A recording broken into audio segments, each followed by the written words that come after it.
사랑의 샘 평화의 소리 KCR 11시 종합뉴스. 뉴질랜드 뉴스입니다. 여전히 대부분의 뉴질랜드 사람들은 정부가 코비드-19에 대하여 잘 대응하고 있다고 믿는 것으로 원뉴스 콜마 브렌튼 조사에서 나타났습니다. 그렇지만 그렇게 생각하고 있지 않다고 대답한 사람들의 수가 지난 5월 조사에서보다 2배로 늘었습니다. 이번 조사는 오클랜드에서 웰링턴으로 검사도 받지 않고 이동한 2명의 해외 입국자가 양성 판정이 난 직후 진행됐습니다. 응답자의 83%는 정부의 대처가 적절하다고 대답했지만 14%는 그렇지 않다고 대답했으며 지난달 조사에서는 92%가 정부의 대응을 지지했으며 7%만이 그렇지 않다고 대답한 것과 비교됐습니다. 제신다 아던 총리는 이번 전 세계적인 글로벌 팬데믹에는 어떤 교과서도 전례도 없었지만 뉴질랜드 국민의 보건과 안녕을 위해 매우 효과적으로 빠르게 대응했다고 말하며 경기 회복을 위해 모두 노력해야만 한다고 국민들의 협조를 당부했습니다.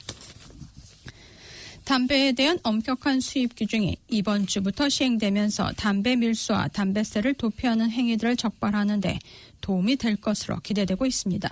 7월 1일 수요일부터 담배와 관련 등 이와 관련된 제품들의 수입은 금지되며 해외로부터 받을 경우 무료지만 우선 허가를 받아야 하며 그렇지 않은 경우 폐기 또는 압류되게 됩니다. 세관은 담배를 포함한 포장 물품들에 대해 빠르고 효율적으로 통관 절차를 진행하도록 하며 합법적인 도소매상이 아닌 사람들에게 전달을 막을 수 있는 방법이라고 생각합니다.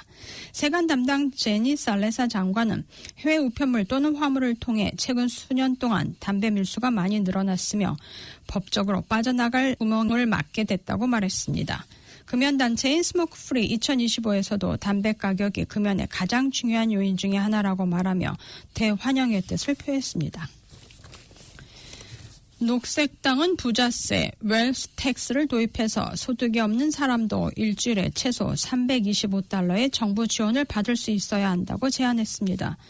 지난 30년간 뉴질랜드의 사회 안전망은 보조금을 너무 낮게 유지하고 보조금을 받는데 복잡한 장벽을 만들어 빈곤층에 발을 묶어뒀다고 녹색당은 비난했습니다. 결과적으로 미혼모, 장애인, 편부모 등 사회 취약층의 주택비용 상승에 따라 자녀 교육과 식료품 마련에 스트레스를 심각하게 받게 됐습니다. 녹색당이 밀고 있는 보장된 최저임금 정책은 정규직 근로자가 아닌 모든 사람들이 주당 최소 $325를 받을 수 있도록 합니다. 현재 실질급여는 세금 후 $175 48센트입니다. 편부모인 경우 $110를 추가해 최저 $435를 보장받아 최저 생계 유지가 가능토록 하자는 취지입니다. 녹색당은 연간 $10만 이상 소득에 대해서 37% 소득세를, $15만 이상은 42%의 소득세를 부과하여 연간 $13억 세수를 확보할 계획입니다.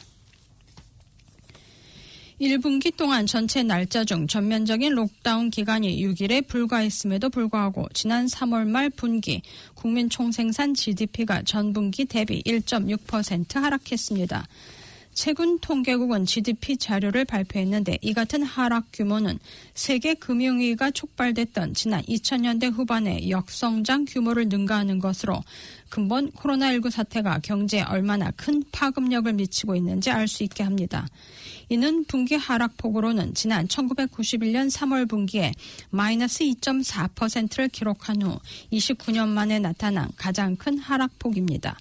그 배경에는 이미 2월부터 중국을 비롯한 외국에서 코로나19가 확산되면서 여행이나 운송 등 각 분야에 영향을 미치기 시작했기 때문이며 이로 인해 특히 서비스 산업 부분이 가장 큰 영향을 받았습니다.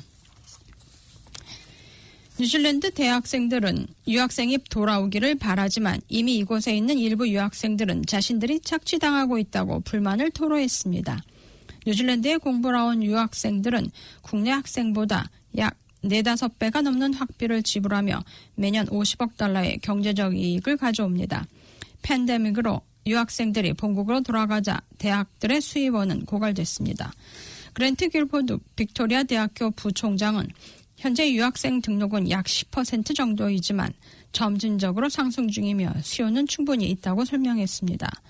11월부터 코로나 바이러스 감염이 낮은 국가들의 학생들이 다시 뉴질랜드를 찾기를 기대한다고 길포드 부총장은 말했습니다. 이에 대해 한 유학생은 대학들이 재정 마련을 하기 위해 유학생들을 이용하는 듯한 마케팅은 착취로 보인다고 거부감을 표시했습니다. 록다운 이후 눈과 관련된 질병을 호소하는 이들이 늘어난 것으로 나타났습니다. 최근 검안 이들에 따르면 록다운이 해제된 이후 안구 건조증 등과 눈의 피로를 호소하는 사람들이 종전에 비해 상당히 늘어났습니다. 이는 록다운 기간 중 사람들이 집에서 일하면서 더 많은 시간 동안 컴퓨터와 스마트 기기들을 접하고 또한 집에서 TV 등을 시청하는 시간이 크게 늘어났기 때문입니다. 검안의 협회 관계자는 록다운 이전의 연구 결과에 따르면 뉴질랜드 성인의 50%와 10대 청소년들의 80%가 디지털 기기로 인한 안구 피로를 겪고 있으며 전체 인구의 29%는 안구 건조증에 영향을 받았다고 설명했습니다. 그는 록다운 이후 관련 자료는 아직 나오지 않았지만 그 증상이 심하건 보통이건 간에 록다운이 근무 환경을 바꾸면서 사람들의 눈 건강에 분명히 영향을 미쳤을 것이라고 지적했습니다. 한 전문가는 디지털 기기가 우리 주변에 점점 더 많아지면서 이 같은 현상은 계속 증가할 것이라면서 매 20분마다 20초간 20피트 떨어진 다른 곳을 보는 이른바 2020 법칙만 지키라고 권고했습니다. 마지막 커뮤니티 확진 사례가 나온 이후 그동안 지역사회에서 5만 건이 넘는 코비드-19 검사가 이루어졌으며 모두 음성 결과가 나왔습니다. 최근 감염 사례로 발표되고 있는 코비드-19 양성 판정은 모두 해외에서 입국한 사람들이 격리 기간 중에 검사한 결과입니다. TVNZ에서는 오클랜드 주민들은 지역 내에서 코비드-19 감염 사례가 없다고 믿고 있습니다. 북부지역 보건조정센터 책임자는 코비드-19 마지막 지역사회 감염 사례는 한 달 전에 보고된 바 있다고 말했습니다. 그 이후로 그는 도시 전역에서 5만 건 이상의 검사가 실시됐으며 모두 음성 결과가 나왔고 오클랜드에서 최근 나온 코비드-19 감염 사례들은 모두 해외 입국자들이라고 말했습니다. 지난 토요일 아침 로토루아에 지진이 발생했으며 2,700명이 넘는 사람들이 이를 느꼈다고 지오넷 사이트를 통해 신고했습니다. 지진을 느꼈다고 신고한 사람들은 대부분 약하거나 미세한 흔들림이 있었다고 말했습니다. 지오넷은 토요일 오전 8시 40분 강도 4.9의 지진이 로토루아 남쪽 30km, 지하 107km 지점에서 발생했다고 발표했습니다.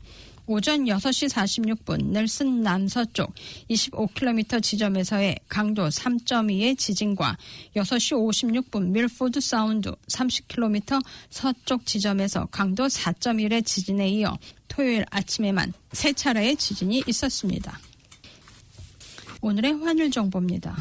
뉴질랜드 달러와 대비 원화의 기준 환율은 773원 57전, 한국에서 보낼 때 781원 30전, 한국에서 받을 때 765원 84전입니다.